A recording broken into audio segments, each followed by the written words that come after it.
Okay, so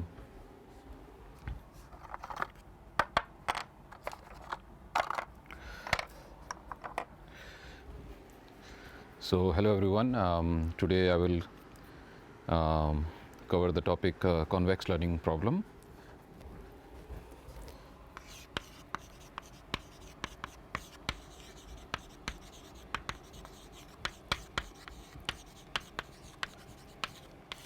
So this is from the book Understanding Machine Learning.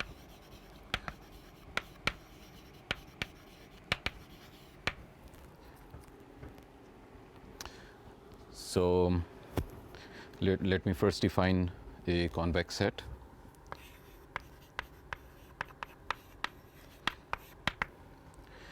A set C is convex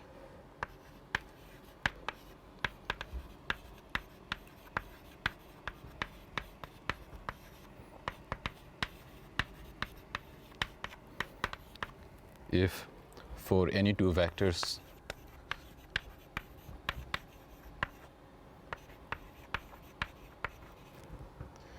u and v in C, the line segment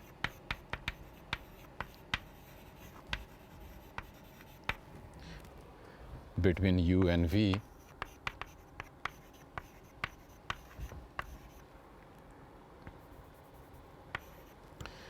is contained in C.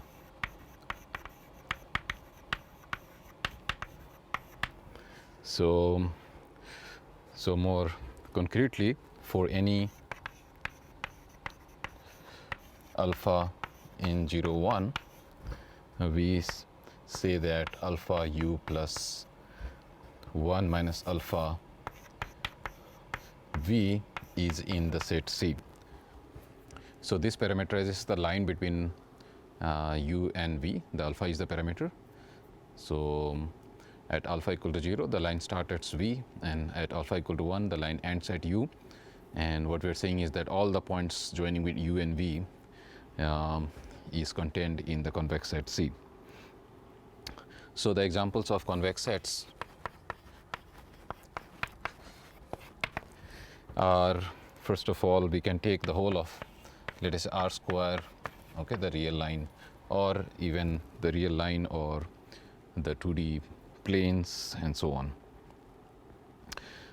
If I have to make some picture of convex set or not convex set, then I can have something like that. So clearly this is not a convex set, because if I take, let us say, 2 points here and here, then the line joining them, some points of the line does not belong to the convex to the set C here.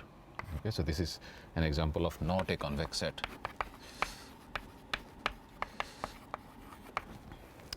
And if I consider this, then this clearly is a convex set, because for any 2 points, the line joining them is inside the convex set. Okay, so these are examples of convex sets or non-convex sets. And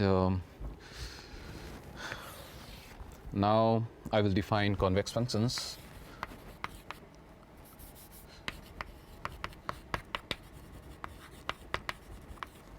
So these things are usually covered in convex optimization, but we will just do this revision very quickly. So for a convex function, so first of all we need the domain to be convex set. So let C be a convex set, a function f that goes from C to R is convex function if for every uv in C and alpha in 0, 1, we have f of alpha u plus 1 minus alpha v is less than equal to alpha fu plus 1 minus alpha fv. So this essentially means that a function is convex when the line joining any 2 points, any 2 function values is above the function values between those 2 points. So in this case, this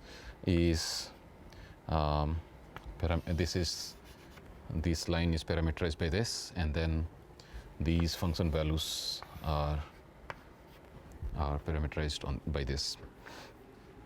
Similarly, we have a concept of epigraph.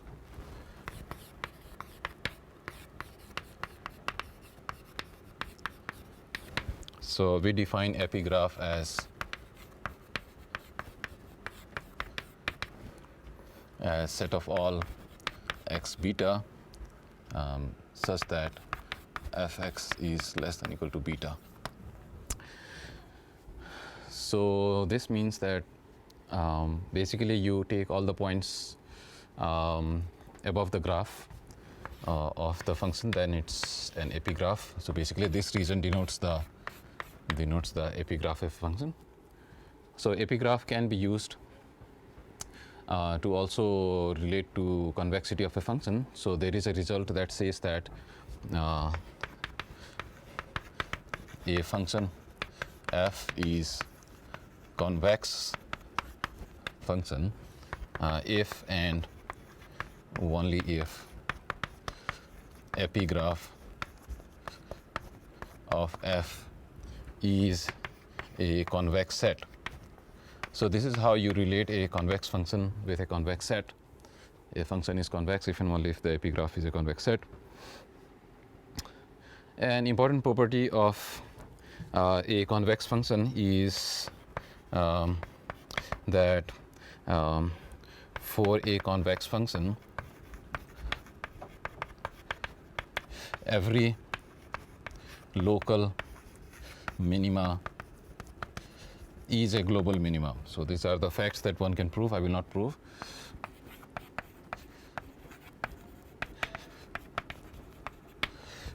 So another important property of a convex function is that for all u, f u is greater than or equal to f w plus grad f w and u minus w. So this essentially means that a convex function, if we draw a tangent to a convex function, then the tangent forms a lower bound. Okay, so this is, we can think of these as a function Lw, then at any point w, or we can think of these as Lu, function of u, and at any point u, the function value fu is always greater than or equal to the value taken on the line on the tangent. So these are the facts for convex functions. We are not going into the details of the proof here. And some other facts that we recall. So this is claim 12.4 in the book, is if f is Rd to R and Fw can be written as g of Wx plus y, then G convex necessarily implies F convex. So what this means is that if we take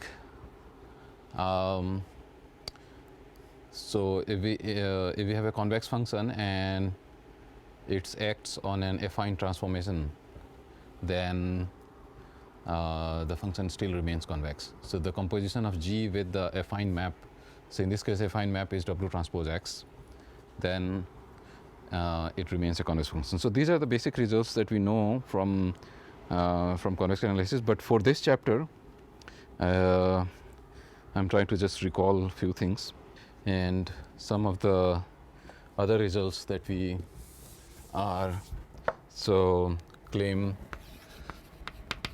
12.5 in the book, and it says that for I equal 1 to R Fi from Rd to R be a convex function, then the following functions are also convex.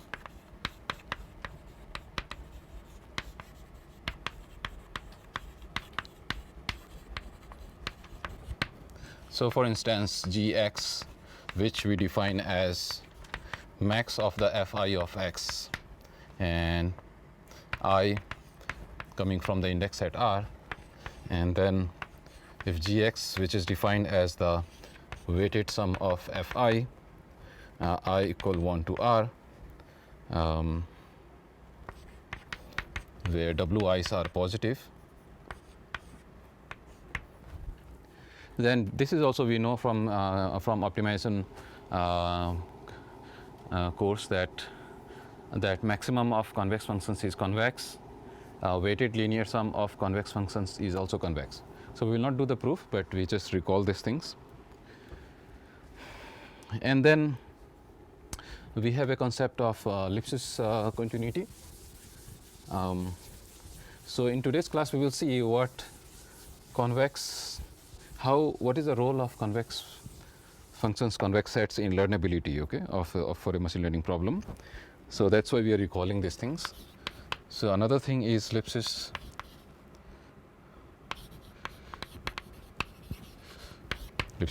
So these are also like what is Lipschitz continuity.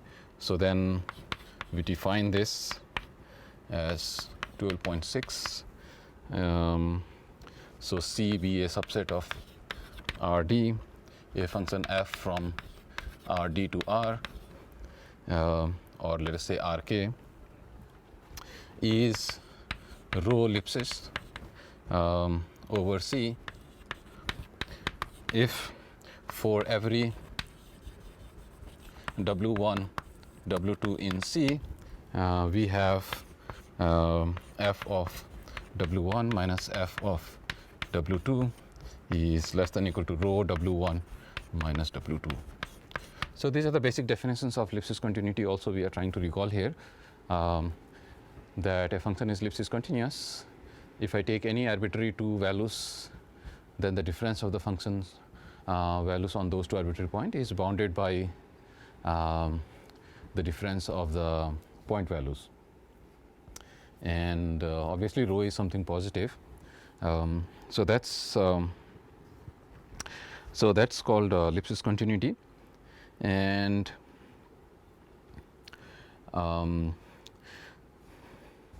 so by the mean value theorem, what we also know is f of W1 minus f of W2 is f prime W1 minus W2. So this is what we know from the mean value theorem. So there exists W between W1 and W2 for which this result holds. So Lipschitz continuity is essentially also telling us how the gradients are related. So if in case fw prime is bounded, then this implies Lipschitz continuity. So that's why Lipschitz continuity also gives you boundedness of the gradients also gives you the Lipschitz continuity. So if you can say that the gradient of a function is bounded, this necessarily implies that that there is a Lipschitz continuity. So if we look into some examples, which I will not prove, but I will leave this as an exercise for you. So check that fx equal to this is Lipschitz continuous. So this is one Lipschitz. So basically the rho will be 1 here, and then for the function fx equals to log of 1 plus exponential of x, this is also one ellipsis. Okay, so one way for you to solve this ellipsis is if it's a differentiable. For instance, the first one may not be differentiable because of the absolute value, but second one is differentiable. So one possibility from here is you take the derivative, and if you can show that the derivative is bounded by 1, meaning derivative is less than equal to 1, then you can immediately say that it's one ellipsis. Okay, so you are supposed to prove one ellipsis, so you have to say derivative is less than equal to 1. But in cases it's not differentiable, then you have to use the original definition where you have to take the difference for arbitrary W1 and W2. Okay, and then I can add a few more examples. Let us say example 3, which is fx equals to x square is not row ellipsis for any row. Okay, so as you can see, even this simple looking function, which is fx is x square, is not even row ellipsis. Okay, for any row it's not row ellipsis. Okay, and the fourth exercise that you may try is f from Rd to R, and defined by Fw is Vw plus B, and V in Rd is norm V ellipsis. Okay, so these are simple exercises. All of you are matured enough to do these kind of exercises now, so you can try this as an exercise.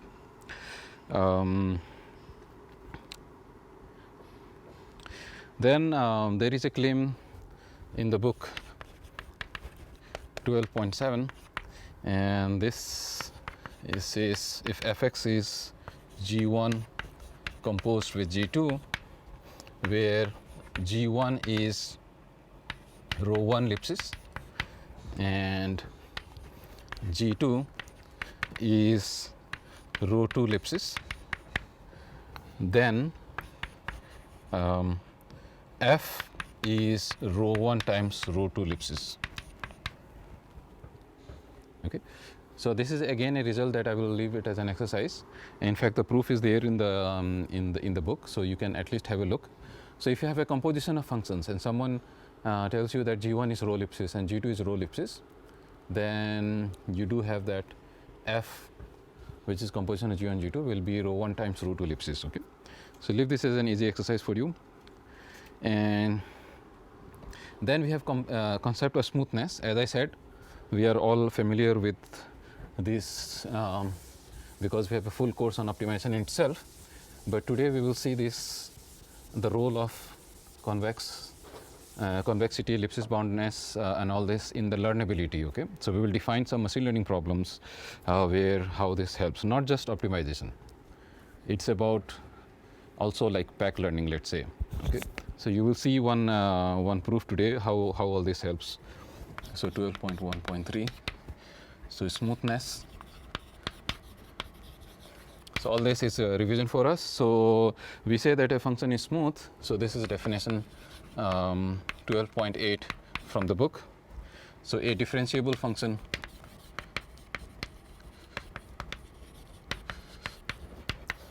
f from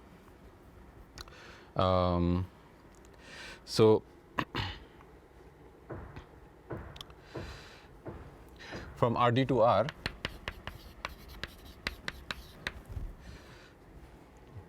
is beta smooth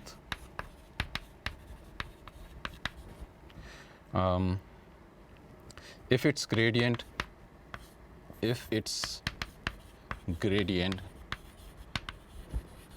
is beta ellipsis. That is grad f v minus grad f w is less than equal to beta norm v minus w. Okay, so we can define smoothness in the sense that gradient is beta ellipsis. Okay, so And we have also seen that smoothness is also given in another way, which is Fv is less than equal to Fw plus grad F W V minus W plus beta by 2 norm of V minus W whole squared.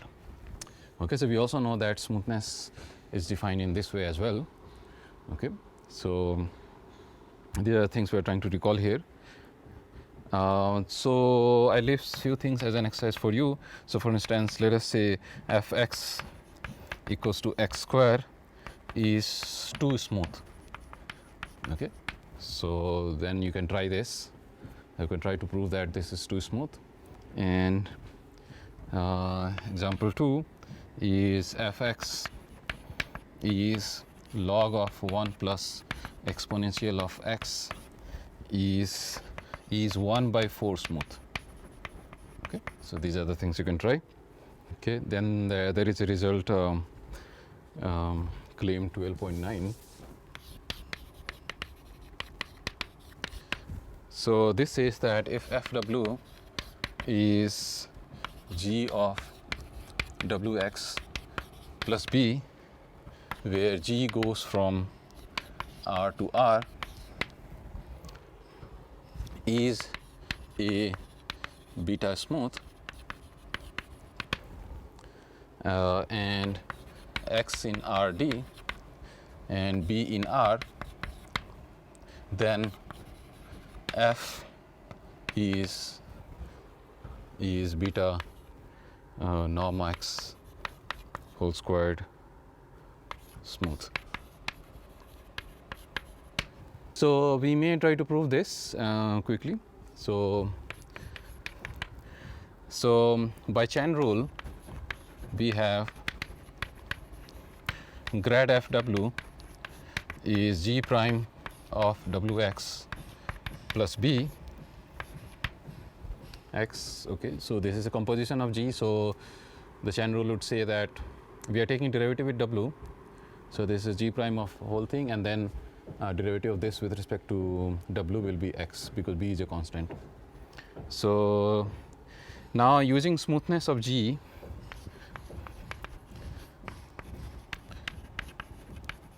the smoothness of g and the Cauchy-Schwarz inequality,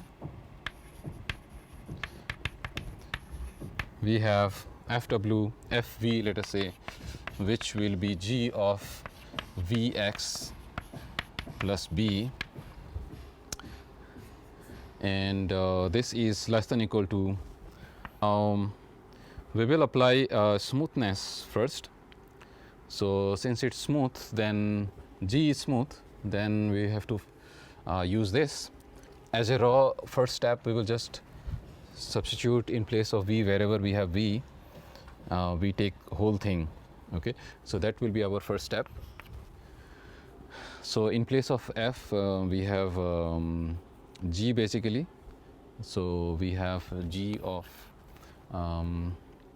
now in place of w, because this is seen as a function of w. Okay, I think even better step is, I mean, g being smooth essentially means f is smooth, but the smoothness may not be the, it would be interesting to see whether the smoothness will be the same as the smoothness of f, in the sense that beta would change because g is seen as a composition of w. Okay, so there may be a bit of change. Anyway, w x plus b is y. Okay, so then yeah, wx plus b is y, and then let us work with this. Okay, then so another variable is bx. Okay, so vx, right? Vx plus b is z, right? Okay. So then in our case, this acts like a w and this acts like a v in the formula there. Okay, so then let us write this in this way. So g of z is less than equal to g of w plus gradient of g of w. I mean again, so this was z and this was y and this was y and then this was z minus y and then plus beta by 2 and then z minus y like this. Okay. But we have to substitute now. So we don't bother about the first term, and the substitutions will happen in the second. So okay, the BB gets cancelled. That seems to be very clear now, and certainly we seem to get V minus W norm x, right? So, and then okay, here also we can. So GZ is less than equal to GY, and then plus of gradient of G, and let us substitute now because that's what we have to do. Yeah, so we can write directly of this form then. Let us do that. So this is G prime and then Wx plus B, and so that's all for this guy, and then we take the subtraction here. So G prime of Wx plus B, and then we have Z minus Y. So Z minus Y is W minus V X.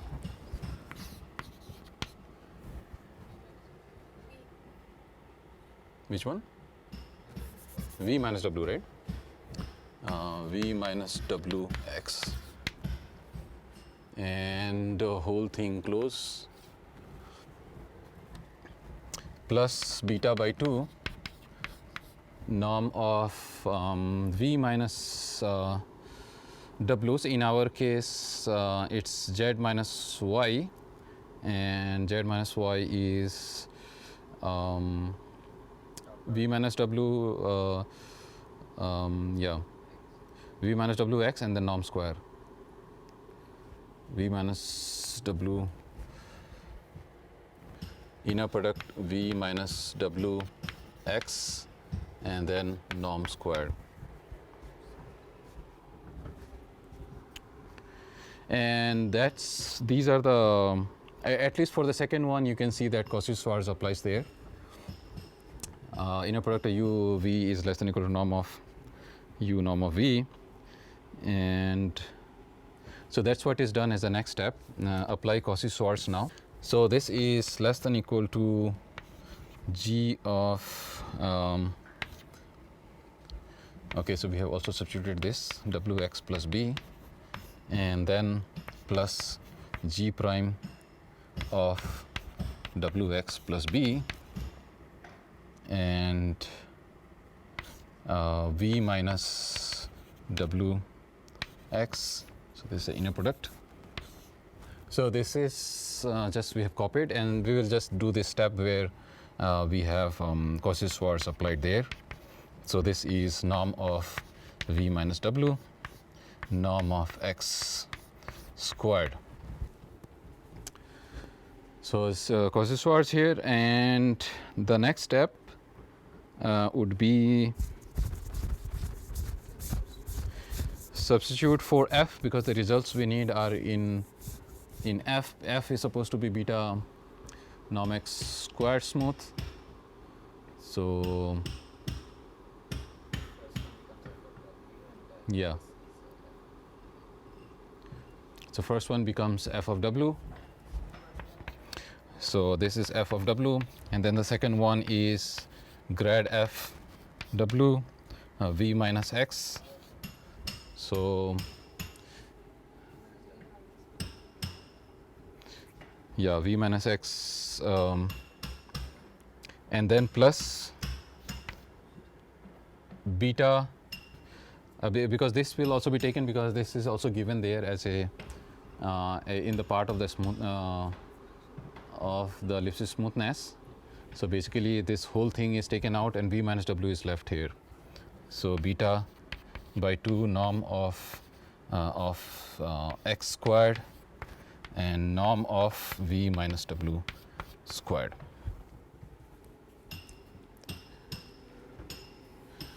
And I have shown you some time ago that this is same as this. You do this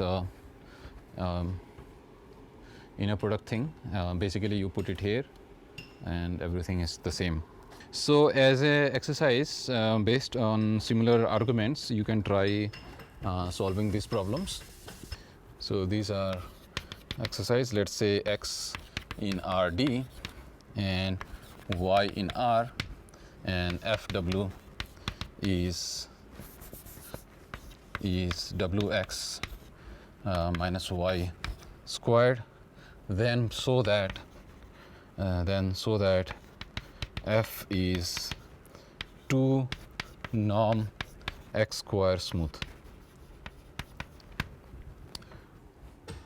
Similarly, the second would be x in Rd and y in plus minus 1, then Fw, which is equal to log of 1 plus exponential of minus y Wx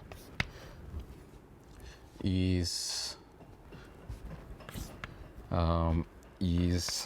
norm x squared by 4 smooth. Okay, so you can take this as an exercise for practice and try to show these results. Now with this basic idea of basic revision of convex functions, convex sets, ellipsis continuity, ellipsis smoothness, epigraph. So we have done basically a little bit of revision here, and now we will see what is the role of all this for machine learning, basically for pack learning. So so we will look into something called convex learning problems, and we will introduce some notions of some of these and see step by step when a machine learning algorithm becomes learnable. Okay, so this is section 12.2, convex learning problems.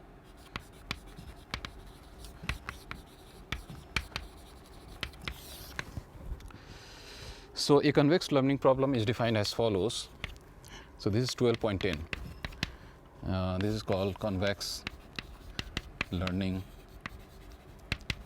problem. So a learning problem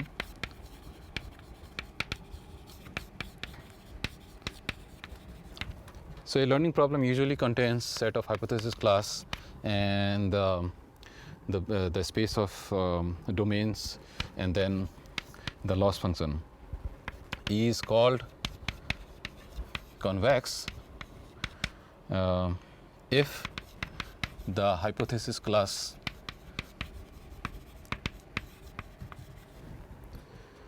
H is a convex set.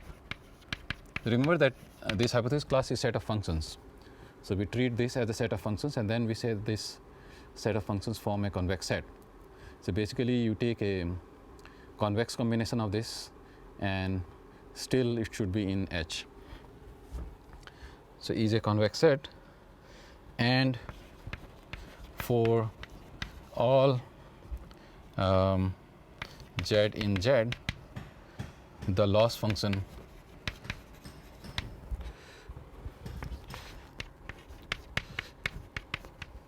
is a convex function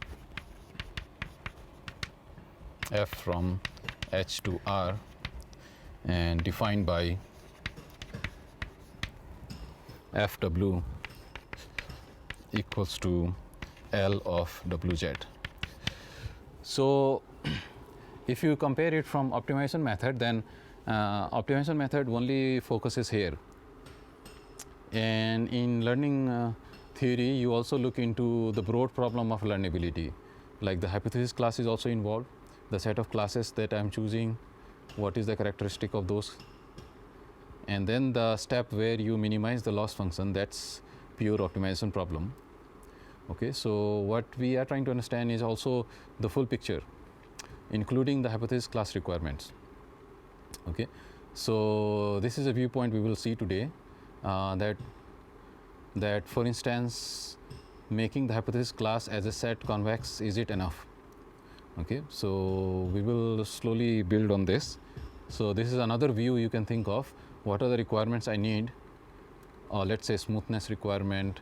So what are the requirements I need to put on the function values, on the choice of the hypothesis class, which will lead to learnability, okay, in the sense of packed learnability. So if we look into the examples that we have seen in the last class, we have seen linear regression.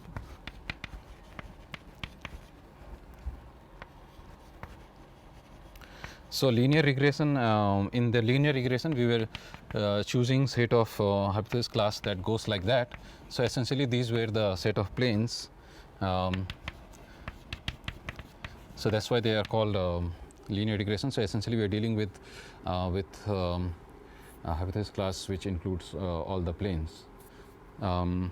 So and for these we defined a loss function which is LH x comma y, will be basically the difference we did.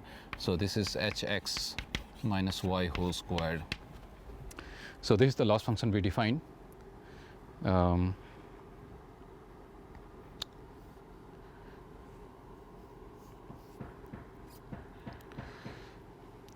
So our hypothesis class is essentially defined by the W. Okay, so we can characterize the hypothesis class as set of all W's that we have. Each W will give me one hyperplane which will act like a regressor here. So another way to characterize would be basically our hypothesis class is set of all W. Okay, so rather than seeing them as a function, you can see these normals that they take, that is used to build the plane. Okay, so that's equivalent way to say define those classes. So each linear function here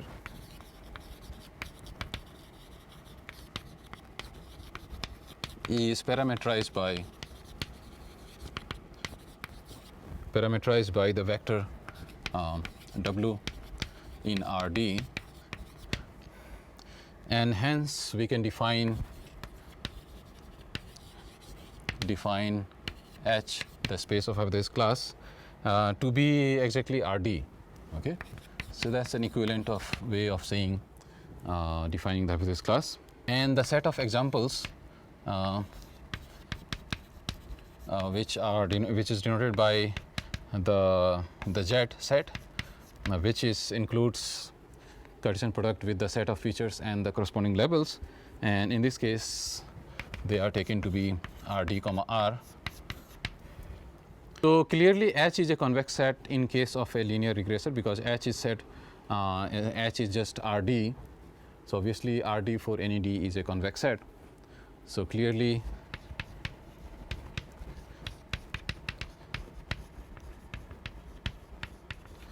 H is a convex set, and so we have the ingredients that we need usually in any learning problem. Set of hypothesis class, in the linear regressor we have seen its set of planes which are characterized by the normals which are W. So essentially it's Rd, and then Z is the set of examples with features X and labels Y, and then we have the corresponding loss functions. And whether it's a convex learning problem, then we have to check that H is a convex set. So that's a tick, H is a convex set, and then a loss function is a convex function. So it is indeed a convex function. Loss function is a convex function for us because it's W transpose X minus Y, so it's convex in W.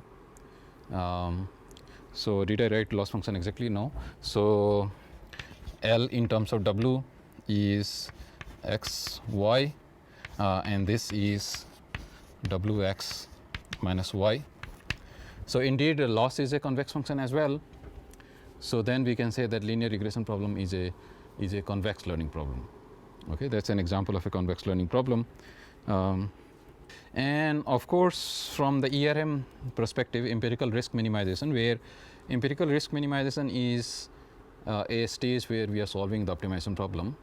The overall learning problem involves a lot of complexity, like choosing H, sample complexity, and so on. But once that is done, then essentially it's about minimizing the loss function over the given set of samples, which are defined by X and Y. Okay, so that's the ERM hypothesis, and that is a convex problem because the W's that are coming. So if I look this as an optimization problem, then this is indeed a convex optimization problem from what we know, because the domain is a convex set and L is a convex function in W. So we can check that L is a convex function in W. It's differentiable, so you can take do a double derivative test. So for a convex learning problem, when you are training, you are essentially dealing with a convex optimization problem when you are learning as well. Okay, so these are the consequences of this. So that's the lemma, which states the same thing that I said just now. So it says that if L is a convex function,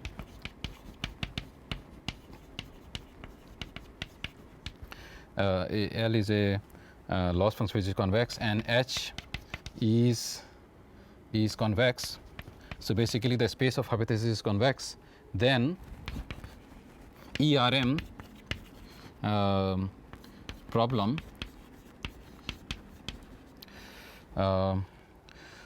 of minimizing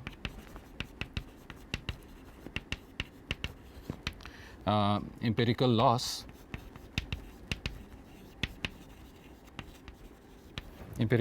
over H is a convex optimization problem.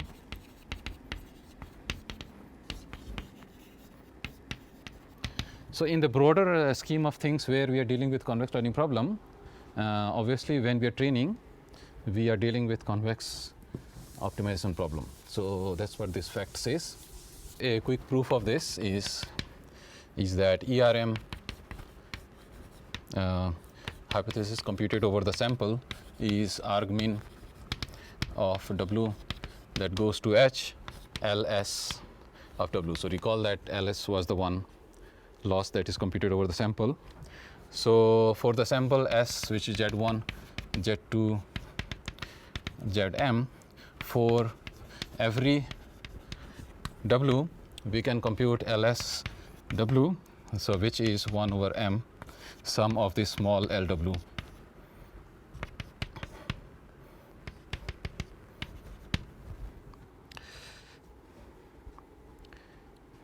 So we have this loss functions, and here Zi means the pair xy.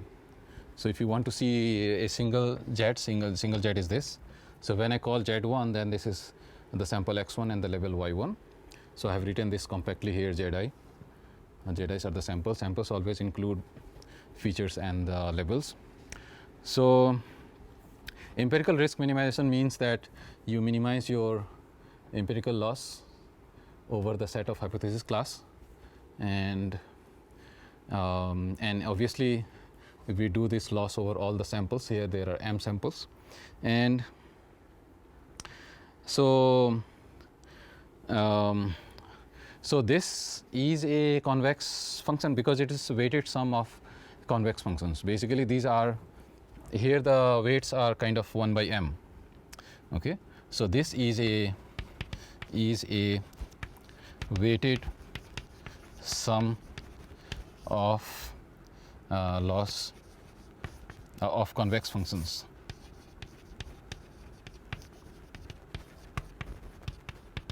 So these are weighted sum of convex function, hence it's convex. Hence LS W is convex. So this is a simple application. So essentially this is what it means, that you are essentially dealing with a convex optimization problem. Now let us look into learnability of convex.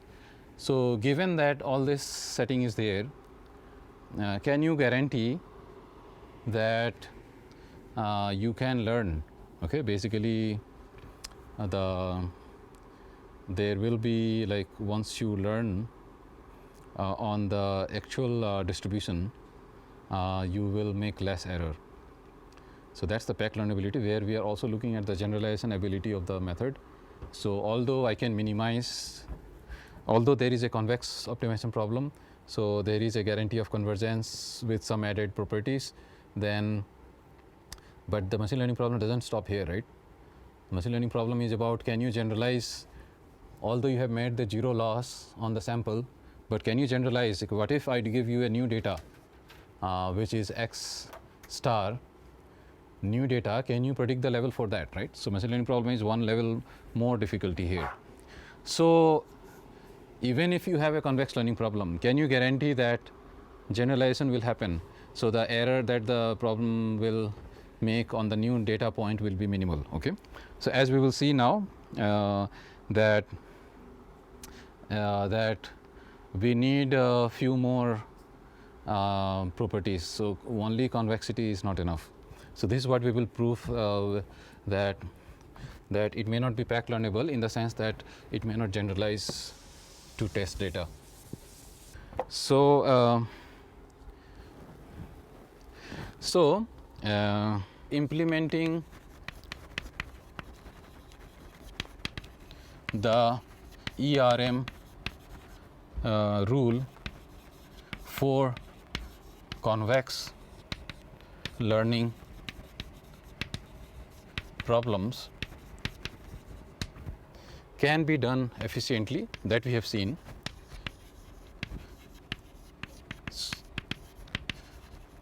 So basically the training can be done efficiently, that's a guarantee for a convex learning problem, because as we know, convex optimization problems have a guarantee.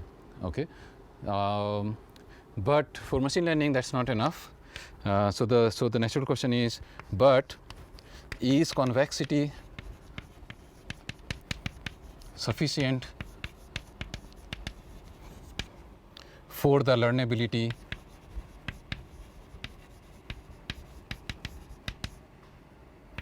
of the problem? Okay, by learnability we mean it can do better predictions. I mean, it can do the good prediction on some new data point. So the answer would be negative in this case, and what we will do is, even for regression problem, we will show that even for convex learning problem, even for a simple regression problem, we may get into trouble, in the sense that we may not learn. So example 12.8. So non-learnability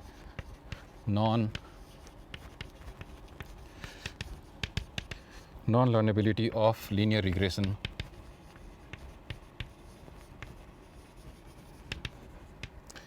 even for the simplest d equals to 1 case, okay, where you are fitting a line. Okay, so of course the example we will create will be interesting one, to make sure that learning doesn't happen.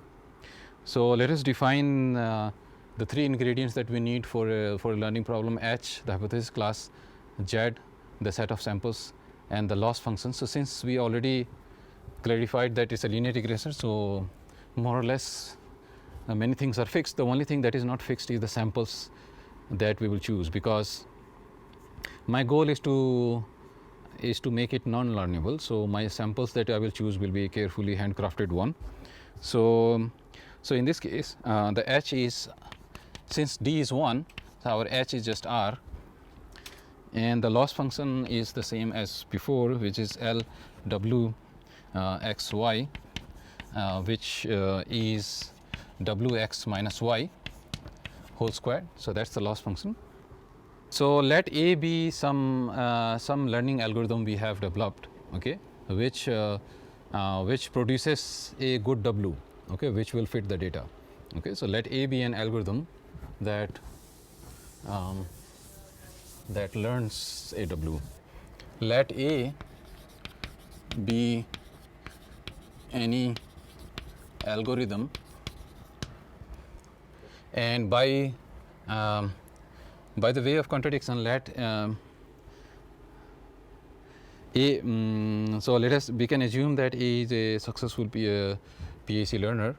So by way of contradiction,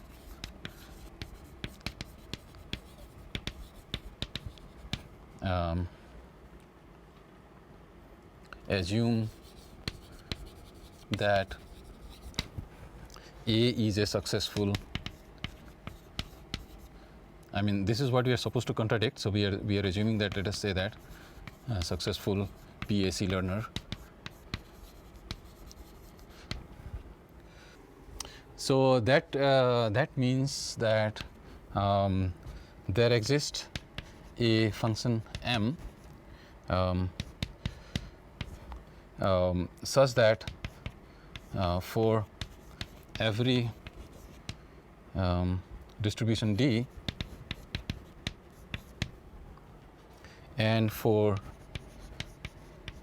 every epsilon delta, if A receives a training set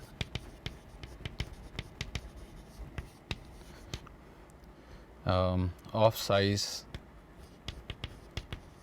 m, which is greater than or equal to this epsilon delta. So m epsilon delta is the sample complexity, and then it should output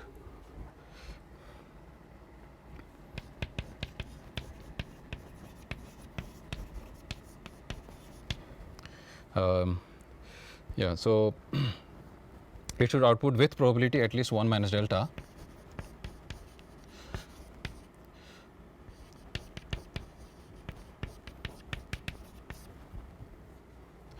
a hypothesis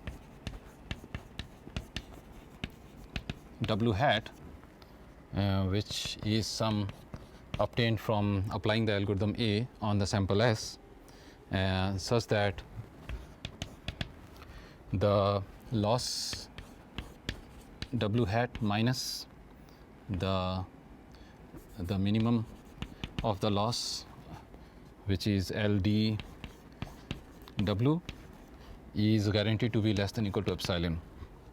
So we have just reminded a little bit about PAC learnability. So we are doing sometimes back and forth a little bit of theory, and also so that we have a better understanding.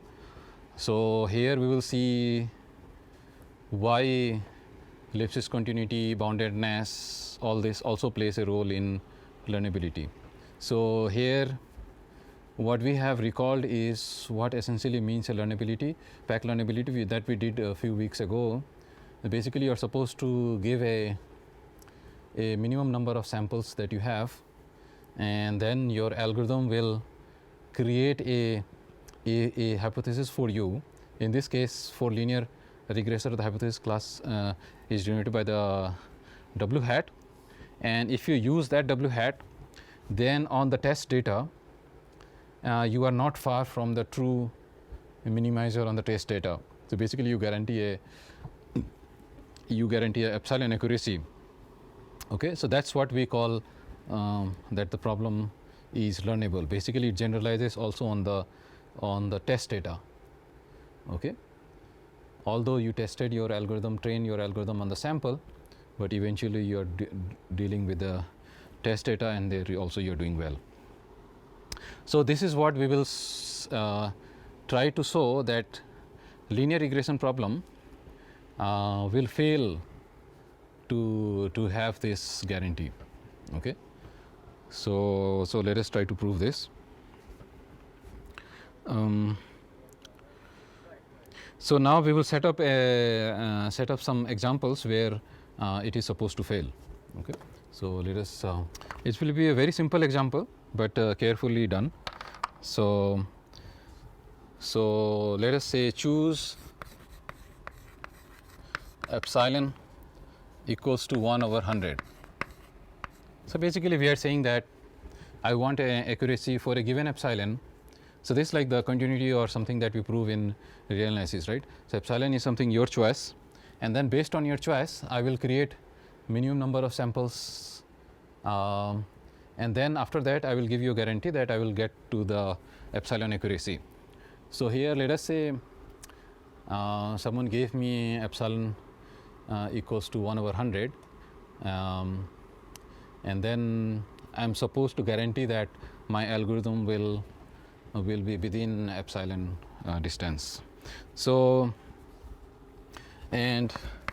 choose delta to be half, and let m be greater than equal to m epsilon delta, and set mu to be log of 100 by 99. Okay, so these are like artificially created by 2m. So we choose mu to mu will be in the sample, so we will see what is mu. So now we will define two distributions.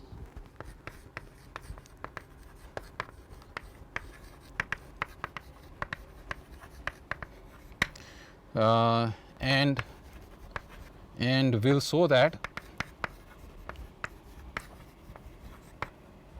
A is likely to fail on at least one of them.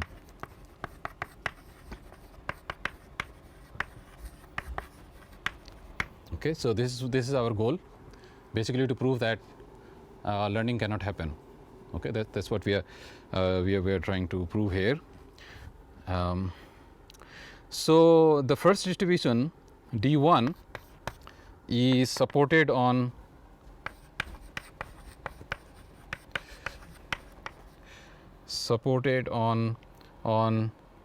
two examples, which are Z1, which is 1 0, and Z2, which is mu minus 1. Okay. By supported we mean basically there are two examples, and for any other example there is nothing. I mean basically data is not there. So basically this says that in this I have two data points. At 1 the function value is 0, at mu the function output is minus 1, and we define another distribution D2, and this is supported on only 1, I guess. So D2 is supported on Z2, only on Z2. Okay. Now we also define a probability mass on each of these. So let us say, obviously since there is only one example here in this data set, there is only one example, so obviously this happens with probability 1. But in this I have two samples, so I can say that which one is more frequent. Okay, so sometimes we don't define these things because we say that all are equally likely, but here we won't do that. Here we will say that this is happening with probability. So D1 is supported on this, and the probability mass of the first example is mu. Okay, so probability mass of the first example is mu, which in this case is Z1. So the probability mass of Z1 is mu. So first example is Z1, which is mu, and the probability mass of the second example obviously will be 1 minus mu, and this is for D1. Okay, so we have created a data set. In this data set, obviously some points are more likely, some points are less likely. So in this case we have one of the data set is 1 0, so basically it sits here, and then there is one is mu. If you look at the mu, then it's kind of close to 0 because it's 100 by 99, so almost 1. and as the samples are increasing, it's log 1 is already close to 0. So essentially, as the samples are increasing, it's very close to 0. So we can take something which is very close to 0, and the level is -1. So perhaps it sits somewhere here. So this point is somewhere here, and this point is somewhere here. Okay. And so this is our data set. Okay. So it looks a bit funny, but there's only 2 data points here, and it's a very handcrafted example. And in this data set, obviously, I have to now pick what is the training data and what is test data. So you can already see that it will be only one of them will be training, because I have to keep something for the test, right? Because if I train on all, then obviously exactly fitting will happen, right? So the the examples that it will be trained on will be one of them. So what is that? So the second distribution is supported on this, and some observations. So the observation is the probability that all the examples of the training set will be of the second type is 99%. Okay. So probability that all the examples of the training set will be of the second type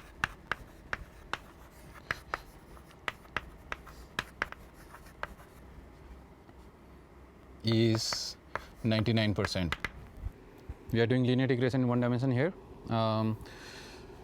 We have carefully created 2 data sets, Z1, Z2 and Z2, and it's a kind of an imbalanced data set in the sense that once I will take m samples, then probability of picking the first example will be mu and the second example will be. So basically it's like you are drawing some cat images, but then you know that certain type of cat images are more likely than the other one. So it can happen. So in that case, out of the m examples you are picking, more likely you will pick the one which is more. So it depends on the mu also, right? So mu is almost 0. So basically your probability of picking the second example will be way higher, because mu is almost 0, and this is the probability that's being given.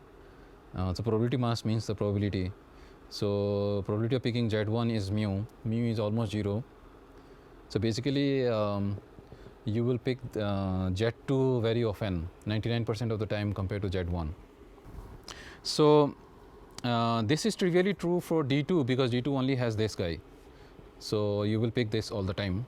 But in this case also it's intuitively clear, because Z2 probability is very high, but you can explicitly show that. So this is like 1 minus mu m, and so this is greater than equal to e to the minus 2 mu m, and which is 0.99.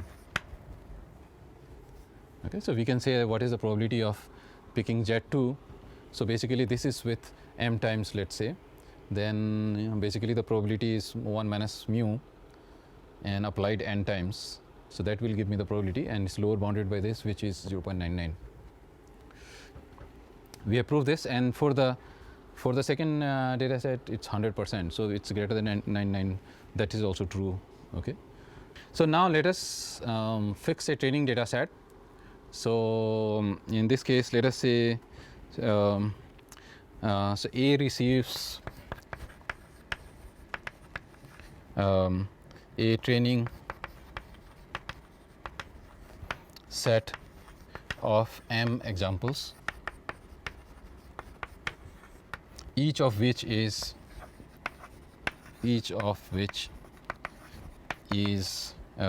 mu minus 1.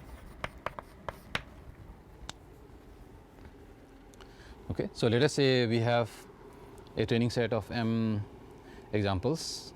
All this might look a little bit, as I said, very strange, because who will give you training example just the same guy repeated m times, right? That looks a little bit strange, but that's how it is in this example. All m examples are mu minus 1. So this, each time you are picking the same sample m times. Okay, so and then so obviously you will train on this, which is just 1, and you will get many type of lines, right? And this is your test data, and then obviously, like intuitively you can already see that just one data point is there. Now you will vaguely fit this because you have so much freedom, right? So the fact that you have so much freedom, you might get this. Obviously you are not going past this, which is what you are supposed to do.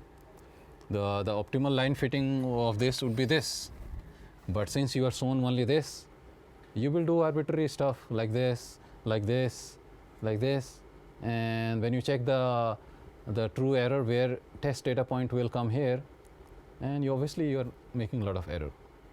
So that's the intuition, but it's just that the proof is a little bit concrete here, more precise, but the intuition is that. Okay, so let us prove this concretely. So in the training sample, obviously we will give just this. If we give everything, then there is no way to verify your learning algorithm. To verify your learning algorithm, you must have some examples which are left out. So in this case, this is left out, and training sample has only this. Okay, so then so each of the in the training example, each of the m examples for us are mu minus 1. Okay, so let us say we ran our algorithm, which is A. So we ran our algorithm A on the sample S. Then let us say our algorithm produces, so the algorithm produces some W hat, okay, which is the optimal W you are looking for, that fits the training data. Now based on various choices of W, we will create the error which is bigger than this. Okay, so let us see that. So let us say a condition case 1 where we say that W hat is less than minus 1 by 2 mu. Okay, let us say algorithm produced a W hat, because W hat in our case we are in 1D, so W hat is a scalar. So W hat is less than, so W hat has two possibilities: it's less than this or greater than equal to this. So if it is less than minus 1 by 2 mu, then we will create some contradiction. Okay, so then in this case we set the distribution to be D1, and in this case LD1 W hat. So loss, now we have trained, and after training we got W hat. Okay, and now we are looking at the test error. Okay, so the test error will be computed on these guys, and obviously I'm expecting that it has fit this, obviously I'm expecting that it has fit this because it was trained on this, and I'm expecting that it will do bad on this only. Okay, so basically we have to compute the error on this. So error on this will be W hat 1 minus 0. Okay, so was W hat transpose 1 minus 0, that's the error. Basically W hat 1 should have been 0. Okay, that's the point, but in our case it will be W hat 1 minus 0, but then this happens with probability mu. Okay, so we also have to take that into account. So it will be mu mu w hat 1 minus 0 squared, okay, if I'm not wrong. So the error, test error will be mu w hat, just w hat, why I'm saying 1 I don't know. So w hat 1 minus 0 squared. You have to put the mu because you also have to put the frequency with which this data is likely to happen. So that's why this mu comes here. Okay. So this will be mu w hat squared. So this will be now w hat. So negative of w hat is greater than 1 by 2 mu, and w hat is less, so this is positive. So and w hat squared will be greater than equal to 1 by 4 mu squared. So this is greater than equal to mu 1 by 4 mu squared. Mu gets cancelled, so this is 1 by 4 mu. Okay, so that's right. So now this is the test error that we have computed, because it's like this, right? So there will be how many times you have the train data and how many times you have the test data here. Okay, so this forms our test data here. Okay, so this is our test error. Now we want to know what is the minimum error possible. Okay, so minimum of LD1W is, so what we got in practice and what we could have got in reality is, for the test error to be minimized, W hat should have been 0.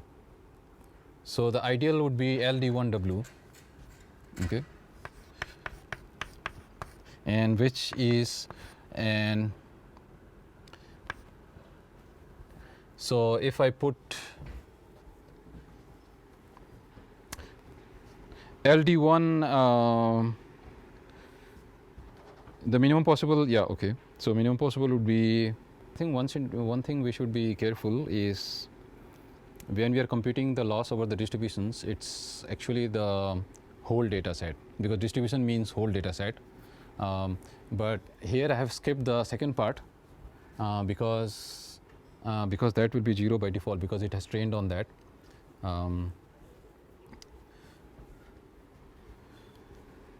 So okay, so let us look into this LD1 W here, and then I will.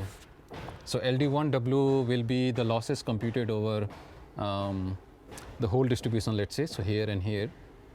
Okay, so let us first write the expressions and then we will make an argument. So the first example happening is mu and W1 minus 0. Okay, so W1 minus 0 whole square. Second example happening is 1 minus mu, and it's W mu W mu minus plus 1 squared. This is the total loss over all the data. Okay, that's what typically this loss over the whole data means. So if I have to minimize this, if I have to minimize this, then what is the minimum, right? W1 squared plus 1 minus mu W mu plus 1 squared. So since I am looking for the minimum, at least I can say that, let me, why am I put W1, right? So I mean, okay, this was W times 1, this is just W. So what I can say is that I can fix W to be 0, and if W is 0 is not even a minimum, let us say, even if it's not a minimum, it will be a little bit higher than this. Okay, so I can say that this is less than equal to LD1 0. Okay, so I'm not saying that 0 may be the minimum, but if I'm picking a 0, then it has to be higher than LD1. Okay, so this was my choice. I took W to be 0, let's say. Okay, and with this I will get something. So LD1 for 0, right? So if I put this was equal, okay, this was not less for the moment, this was equal. Now let us say if I look at 0, then if I put 0, then this goes away, and this is 1 minus mu exactly. Okay. So so minimum that we got over the distribution, and what we got from the learning, we have to take the difference, and that will tell us how bad or good we were. Okay. So we will take LD1 W hat minus minimum L21 W, and we will check whether it's less than epsilon or not.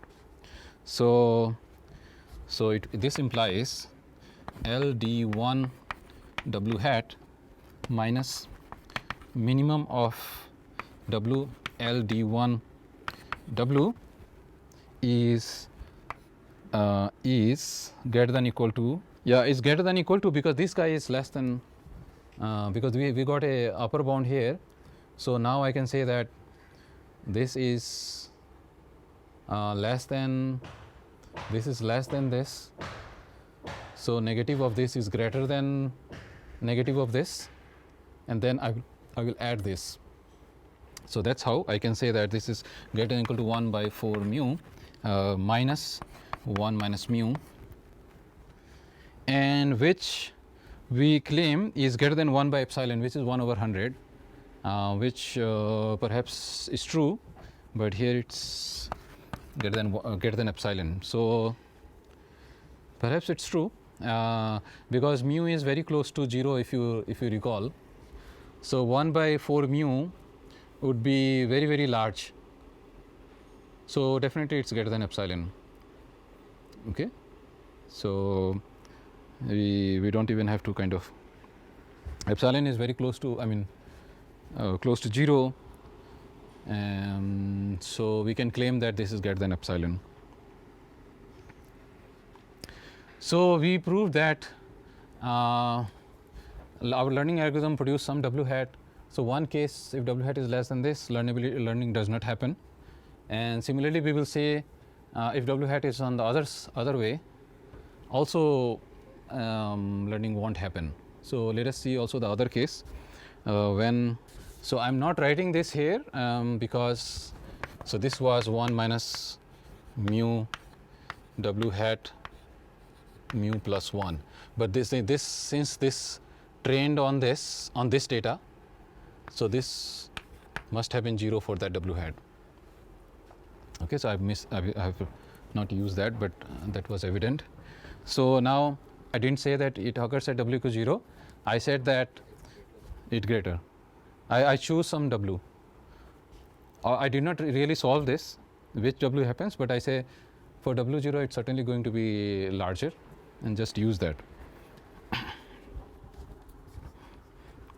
So on the other hand, let us look for the other way. So on the other hand, if W hat is greater than minus 1 by 2 mu, then we will set the distribution to be D2. Okay, then we set the distribution to be D2.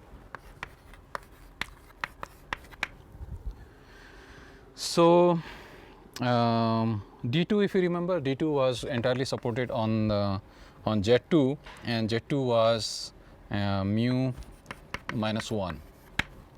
It would be good to do something geometrically on this, like what is happening in terms of geometry. Right now we are just doing it as a pure analysis. Okay, so let us see in this case what happens if this is greater than or equal to minus 1 by 2 mu. Then in this case we have LD2 W hat is greater than or equal to 1 by 4. Okay, so are we sure about this? So if we calculate the loss on D2, but D2 has only one point, right? So let us calculate the loss on this. So let us check this. So LD2 W hat is we have only this point here. So this is w hat mu plus 1 whole square, and this happens like 100% of the time, right? So this is w hat mu plus 1 whole squared, and this we have to say that this is greater than equal to 1 over 4. So w hat we know is greater than equal to 1 by 2 mu. Okay, so it seems to be possible. Okay, so w hat is greater than equal to 1 by 2 mu. So I believe I can write like this, 1 by 2 mu, and mu is there. Yeah, so it's greater than equal to 1 over 4 is correct. So this is half, and so this here we have greater than equal to, so this 1 over 4. So in this example happens, since in this data set only one point is there, so each of these happens 100% of the time. That's why I didn't put mu or 1 minus mu like I did here. Okay, here the probability of one data happening, first one happening was mu, second one happening was 1 minus. So that's why I had to compute that as an expectation, but here only one data point, so it's 1 here. Okay, so that's the LD w hat, and then we are supposed to now compare with the minimum of minimum that is achievable on this. So LD2 w over w, and while this is 0, okay, because in the training it was there, right? Exactly, because we trained on this exactly. Okay, so we actually trained on this.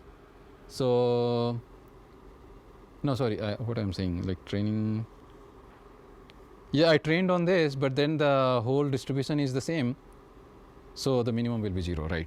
That makes sense. My training data was mu minus 1, and my testing data is also mu minus 1. So obviously the minimum possible, I mean the line will go through that single point. That's possibility. I mean I said something which can be conflicting. So if you look here, right, here I'm not even looking at w hat. What I'm saying is, like, there is a single point, and can you fit that single point? Yeah, I can fit the single point and make that error 0. So that's what this line is saying. Okay, there is a single point and I'm given a freedom to choose those lines, then certainly I can make that error 0. Okay, this is what this means. So now we are supposed to compare with our w hat for that data point and this, and again we see it's 1 over 4 difference, which is greater than the epsilon. Okay, so it follows that, so this implies L d 2 w hat minus minimum of w L d 2 w is greater than equal to 1 over 4, which is greater than epsilon. So this implies the algorithm fails.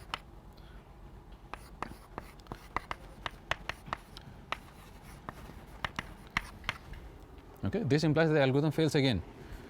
So this may look like a very strange example with just 2 examples, but this is the interesting thing, right, about theory, where you can prove things with minimum possible setup, right? So from here what we know for sure is that convex learning problems may not be pack learnable, in the sense that they may not generalize no matter how well you train, because the problem is a convex optimization problem, but still your algorithm will fail. Okay, so then in that case we will gradually add some ingredients to make it learnable. Okay, so for instance, one of the possibility could be is, did I need the boundedness of this w, the fact that I allowed w to be any possible value. What if I restricted w within certain bound? Okay, and that we can add as an ingredient, but apparently that also is not enough.